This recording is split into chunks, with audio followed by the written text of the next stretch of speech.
ಶಿಡ್ಲಘಟ್ಟ ತಾಲೂಕಿನ ಚೀಮಂಗಲ ಗ್ರಾಮ ಪಂಚಾಯತ್ಗೆ ಸೇರಿದ ಅರಕೆರೆ ಗ್ರಾಮದಲ್ಲಿ ನೆಲೆಸಿರುವ ಪುರಾತನ ಶ್ರೀ ವೀರಾಂಜನೇಯ ಸ್ವಾಮಿ ದೇವಾಲಯದಲ್ಲಿ ವಿಮಾನ ಗೋಪುರ ಕಳಶ ಸ್ಥಾಪನೆ ಹಾಗೂ ಸಂಪ್ರೋಕ್ಷಣೆ ಮಹೋತ್ಸವವು ಭಕ್ತಿ ಭಾವದಿಂದ ನೆರವೇರಿತು. ದೇವಾಲಯದ ವಿಮಾನ ಗೋಪುರಕ್ಕೆ ಬಣ್ಣ ಹಚ್ಚುವ ಕಾರ್ಯಕ್ಕಾಗಿ ಸಮಾಜ ಸೇವಕ ಬೀರಪ್ಪನಹಳ್ಳಿ ಗೌಡನವರ ನರಸಿಂಹಮೂರ್ತಿ ಅವರು ಸುಮಾರು 1.5 ಲಕ್ಷ ರು ಉದಾರ ದೇಣಿಗೆ ನೀಡಿ ದೇವಾಲಯ ಹಾಗೂ ಗೋಪುರದ ಬಣ್ಣ ಹಚ್ಚುವ ಕಾರ್ಯಕ್ಕೆ ಸಂಪೂರ್ಣ ಬೆಂಬಲ ನೀಡಿದ್ದಾರೆ. ಅವರ ಈ ಸೇವಾ ಮನೋಭಾವಕ್ಕೆ ಗ್ರಾಮಸ್ಥರು ಮೆಚ್ಚುಗೆ ವ್ಯಕ್ತಪಡಿಸಿದ್ದಾರೆ.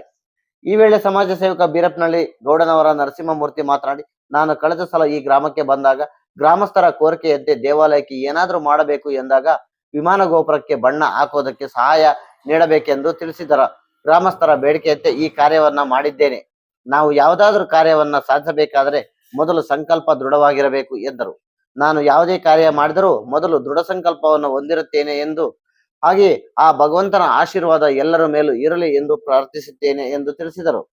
ಇನ್ನು ದೇವಸ್ಥಾನದ ಮುಖಂಡ ಅರಕೆರೆ ಜಿ ಮುನಿರಾಜು ಮಾತನಾಡಿ, ದಾನಿಗಳು ಕೊಡುಗೈ ದಾನಿಗಳಾಗಿರಬೇಕು, ದಾನದಿಂದಲೇ ತೃಪ್ತಿಯನ್ನು ಕಾಣಬೇಕು.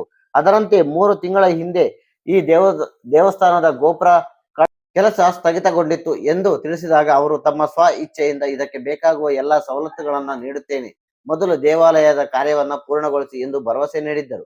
ಅದರಂತೆ ದೇವಾಲಯದ ಕಾರ್ಯವನ್ನು ಪೂರ್ಣಗೊಳಿಸಿ ಇಂದು ಪ್ರತಿಷ್ಠಾಪನಾ ಮಹೋತ್ಸವವನ್ನು ಹಮ್ಮಿಕೊಂಡಿದ್ದೇವೆ. ಅವರ ಕುಟುಂಬಕ್ಕೆ ಆಯುರ್ ಆರೋಗ್ಯ ಆಯಸ್ಸು ನೀಡಲಿ ಎಂದು ಬೇಡಿಕೊಳ್ಳುತ್ತೇನೆ ಎಂದರು.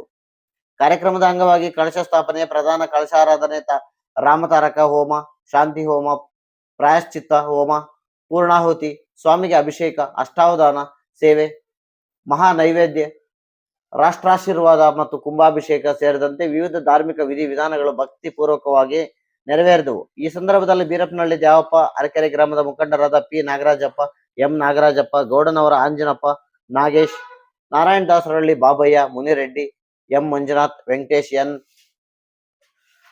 ಮಂಜುನಾಥ್, ಸಂತೋಷ್, ಮಹೇಶ್, ಒಂದು 3 ತಿಂಗಳ ಹಿಂದೆಗಡೆ ನಾನು ಇಲ್ಲಿ ದೇವಸ್ಥಾನಕ್ಕೆ ಬಂದಿದ್ದೆ. ನಂದಕುಮಾರ್, ವಿನೋದ್, ಆಗ ಇದೆಲ್ಲ ಗ್ರಾಮಸ್ಥರು ಗೋಪುರ ಎಲ್ಲ ಕಟ್ಟಿ ನಿಲ್ಸ್ಬಿಟ್ಟಿದ್ರು. ಇವರು ಹೇಳಿದ್ರು ಈ ತರ ಪೇಂಟ್ ಗಿಂಟ್ ಎಲ್ಲ ಮಾಡ್ಕೊಡ್ಬೇಕು ಅಂತ. ಅದಕ್ಕೆ ಮುನರಾಜಣ್ಣ ಅವರು ಇವರೆಲ್ಲ ಸೇರಿ ಹೇಳಿದ್ಮೇಲೆ ನಾವು ಇದನ್ನೆಲ್ಲ ಆರ್ಗನೈಸ್ ಮಾಡಿ ಪೇಂಟ್ ಎಲ್ಲ ಮಾಡಿ ಮುಗಿಸಿ ಕೊಟ್ಟು ಹ್ಯಾಂಡ್ ಓವರ್ ಮಾಡಿದ್ದೀವಿ.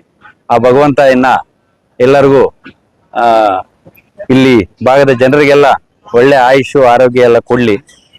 ಮಾಡಬೇಕು ಯಾವುದೇ ದೇವಸ್ಥಾನಗಳು, ಈಗ ನಾವು ತುಂಬಾ ದೇವಸ್ಥಾನಗಳೆಲ್ಲ ನೋಡ್ತಾ ಇದೀವಿ, ಕೆಲವೊಂದೆಲ್ಲ ಹಂಗೆ ನಿಂತ್ಕೊಂಡೇ ಇರುತ್ತೆ. ಈಗ ಫಾರ್ ಎಕ್ಸಾಂಪಲ್ ಚಿಕ್ಕದಾಸನಹಳ್ಳಿಯಲ್ಲಿ ನರಸಿಂಹಸ್ವಾಮಿ ದೇವಸ್ಥಾನ ಎಲ್ಲ ಆಗಿ ನಿಂತೋಗಿತ್ತು.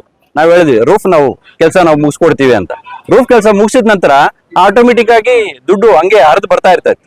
ಹಂಗೆ ದಾನಿಗಳು ಹೆಂಗೆ ಕೊಟ್ಟು ಸ್ವಲ್ಪ ಬೇಗ ಕೆಲಸ ಮುಗಿಲ್ಲ. ದಾನಿಗಳು ಇದ್ದಾರೆ, ಅದಕ್ಕೆ ದಾನಿಗಳಿದ್ದಾರೆ, ಕೊಡ್ಬೇಕು. ಮನೆ ಮಕ್ಕಳು ಸುಮಾರು ಜನ ಇದ್ದಾರೆ ಆ ದೇವಸ್ಥಾನಕ್ಕೆ. ಆ ರೀತಿ ನಮಗೆ ಕೊಡೋ ಮನಸ್ಸಿರ್ಬೇಕು. ಆ ಭಗವಂತ ನಮಗೆ ಕೊಟ್ಟಿದ್ದಾನೆ. ಆ ಭಗವಂತನಿಗೆ ನನ್ನ ನಮಸ್ಕಾರಗಳು. ನನ್ನ ಬಂಧುಗಳೇ, ಹಿರಿಯರೊಂದು ಮಾತು ಹೇಳಿದ್ದಾರೆ. ಆ ಮಾತು ಏನಪ್ಪ ಅಂತಂದ್ರೆ, ಆನೆಗೆ ಅಂಜಿಕೆ ಏಕೆ, ಶ್ವಾನಂಗೆ ಸಭೆ ಏಕೆ, ದಾನಿಗೆ ದೀನತನವೇಕೆ, ಜ್ಞಾನಿಗೆ ಹೀನತನವೇಕೆ ಅಂತ. ಅಂದರೆ ಯಾವತ್ತು ದಾನಿ ಕೊಡುಗೈ ಆಗಿರ್ತದೆ, ಅದರಲ್ಲಿ ಆತನ ತೃಪ್ತಿಯನ್ನು ಕಾಣ್ತಾನೆ. ಹೀಗಾಗಿ ಆ ಒಂದು ಸಮೂಹದಲ್ಲಿ ನಮ್ಮ ನರಸಿಂಹಮೂರ್ತಿಯವರು, ಬೀರಪ್ಪನಹಳ್ಳಿ ಅವರು ಕೂಡ ಬರ್ತಾರೆ ಅಂತ ನಾವೆಲ್ಲ ನಂಬಿದ್ದೀವಿ. 3 ತಿಂಗಳ ಹಿಂದೆ ಅವ್ರು ಇಲ್ಲಿಗೆ ಬಂದಿದ್ದಾಗ ನಾವು ಹೇಳ್ಕೊಂಡ್ವಿ, ಸರ್ ಈ ರೀತಿ ಗೋಪುರ ಆಗಿ ನಿಂತೋಗ್ಬಿಟ್ಟಿದೆ, ಅದಕ್ಕೆ ಪೇಂಟ್ ಮಾಡಬೇಕು, ನಿಮ್ಮ ಕಡೆಯಿಂದ ಏನಾದರೂ ಸಹಾಯ ಬೇಕು ಅಂತ ಗ್ರಾಮಸ್ಥರೆಲ್ಲ ಸೇರಿ ಕೇಳ್ಕೊಂಡ್ವಿ. ಅದಕ್ಕೆ ಅವರು ಸ್ಪಂದಿಸಿದ್ರು. ನಾವೇನೋ ಅಂದ್ಕೊಂಡಿದ್ವಿ, ಏನೋ ಒಂದು 25-30 ಸಾವಿರ ಕೊಡ್ಬೋದೇನೋ ಅಂತ. ಅವರು ಒಟ್ಟಾಗಿ ಬಣ್ಣ ಮತ್ತು ಬಣ್ಣ, ಲೇಬರು ಎಲ್ಲ ನಾನೇ ಕೊಡ್ತೀನಿ, ಸುಮಾರು 1.5 ಲಕ್ಷ ಅವರೇ ಇದಕ್ಕೆ ಖರ್ಚು ಮಾಡಿದ್ದಾರೆ. ಅದಕ್ಕೆ ಹೇಳಿದ್ದು ನಾನು, ದಾನಿಗೆ ದೀನತನವೇಕೆ ಅಂತೇಳಿ. ಹಾಗಾಗಿ ನಿಜವಾಗಲೂ ಇವತ್ತು ಹಿಂದೂ ಧರ್ಮ, ಸನಾತನ ಧರ್ಮ ಈ ದೇವಾಲಯಗಳ ಶಕ್ತಿ ಮೇಲೆ ನಿಂತಿದೆ. ಇವತ್ತಿನ ಯುವಕರು ಎಲ್ಲರೂ ಯೋಚನೆ ಮಾಡಬೇಕು, ಈ ಧರ್ಮ ಉಳಿಬೇಕು. ಈ ಧರ್ಮ ಉಳಿಬೇಕಂದ್ರೆ ಈ ರೀತಿಯ ದಾನಿಗಳು ಮುಂದೆ ಬರಬೇಕು. ಈಗಾಗಲೇ ನಮ್ಮ ಧರ್ಮದ ಅನೇಕ ಅವಶೇಷಗಳನ್ನು ನಾವು ಕಳ್ಕೊಂಡ್ಬಿಟ್ಟಿದ್ದೀವಿ ದೇಶದಲ್ಲಿ. ಪತ್ರಕರ್ತರು ನಿಮಗೆಲ್ಲ ಗೊತ್ತಿದೆ, ಬಾಂಗ್ಲಾದೇಶದಲ್ಲಿ ಕಾಳಿಮಾತಾ ದೇವಾಲಯವನ್ನು ಕಳ್ಕೊಂಡ್ವಿ ಇತ್ತೀಚೆಗೆ, ಒಂದು 6 ತಿಂಗಳ ಹಿಂದೆ. ಧ್ವಂಸ ಮಾಡಿದ್ರು.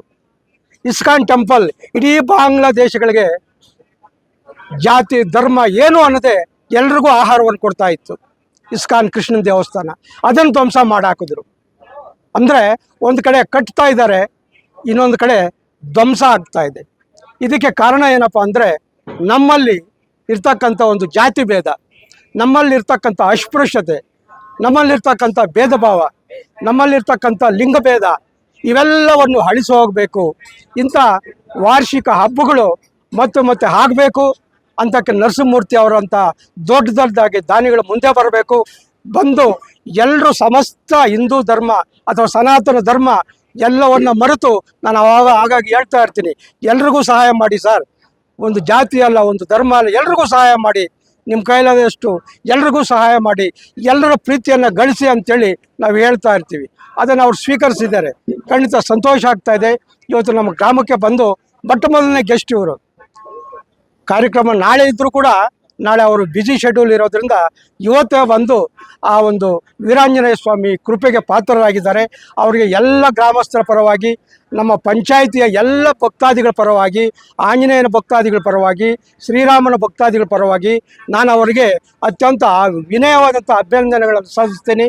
ಮತ್ತು ಮುಂದಿನ ದಿನಗಳಲ್ಲಿ ಇದೇ ರೀತಿ ಸಹಾಯ ಅವ್ರಿಗೆ ಸಿಗ್ತಾ ಇರಲಿ, ನಮಗೆ ನಮ್ಮಂಥ ಭಕ್ತಾದಿಗಳಿಗೆ ಅಂತೇಳಿ ಅವರಿಗೆ ಮತ್ತು ಅವ್ರ ಕುಟುಂಬದವರಿಗೆ ಆ ವೀರಾಂಜನೇಯ ಒಳ್ಳೇದು ಮಾಡಲಿ ಅಂತೇಳಿ ಒಳ್ಳೆಯದನ್ನು ಬಯಸ್ತಾ ನಾನು ಎರಡು ಮಾತನ್ನು ಮುಗಿಸ್ತಾ ಇದ್ದೀನಿ. ಈ ಅರಕೇರಿ ಗ್ರಾಮಸ್ಥರಿಗೆ ಎಲ್ರಿಗೂ ನಮಸ್ಕಾರ. ಅರಕೇರಿ ಗ್ರಾಮಸ್ಥರಿಂದ ನಾಗಪ್ಪಣ್ಣವರು ಭಾಳ ಹಿರಿಯರು. ಸುಮಾರು ಒಂದು 15 ವರ್ಷದ ಹಿಂದೆ ನಮ್ದು ಯಾವುದೋ ಸ್ವಲ್ಪ ನ್ಯಾಯ ಪಂಚಾಯತಿಗೆ ಮಾದಾಗೆಲ್ಲನೂ ಜೀವಮಂಗಲದಲ್ಲಿ ಕುಂತ್ಕೊಂಡು ಅದೆಲ್ಲ ಬಗೆಹರಿಸಿದಾಗಿಂದನೂ ಆವಾಗಿಂದ ನಮಗೂ ಈ ಅರಕೇರಿಗೂ ತುಂಬ ಸಂಬಂಧಗಳು ಬೆಳೆದು ಬಂದಿದೆ. ಆ ಕಾಲದಿಂದನೂ ಸಂಬಂಧಗಳು ಮತ್ತು ಈ ಊರಿನ ನೆಂಟು ನಮ್ಮ ಅಪ್ಪನ ಕಾಲದಿಂದನೂ ಇದೆ. ಅದೇ ಥರ ಇವಾಗ ನಮ್ಮ ಬ್ರದರ್ ಬಂದು ಈ ಊರಿಗೆ ಏನಾದರೂ ಸ್ವಲ್ಪ ದೇವಸ್ಥಾನಕ್ಕೆ ಸ್ವಲ್ಪ ಸಹಾಯ ಮಾಡಬೇಕು ಅಂತ ಎಲ್ಲರೂ ಈ ಊರಿನ ಮುಖಂಡರು ಎಲ್ಲನೂ ಬಂದು ಕೇಳ್ಕೊಂಡಾಗ ನಮ್ಮ ಕೈಯಲ್ಲಾದಷ್ಟು ನಮ್ಮ ಟ್ರಸ್ಟ್ ಕಡೆಯಿಂದ ಏನೋ ನಮ್ಮ ಇದರಿಂದ ಒಂದಷ್ಟು ಮಾಡ್ತೀವಿ ಅಂತೇಳಿ ನಮ್ಮ ಬ್ರದರ್ ಇದೆಲ್ಲ ಮಾಡಿದ್ದಾರೆ. ಇದಕ್ಕೆಲ್ಲನೂ ಈ ಗ್ರಾಮಸ್ಥರು, ಈ ಸುತ್ತಮುತ್ತ ಇರೋ ಆಂಜನೇಯನ ಭಕ್ತಾದಿಗಳು ಇದೆಲ್ಲನೂ ಕೃತಜ್ಞತೆ ಮಾಡಬೇಕು. ಅದಕ್ಕೆ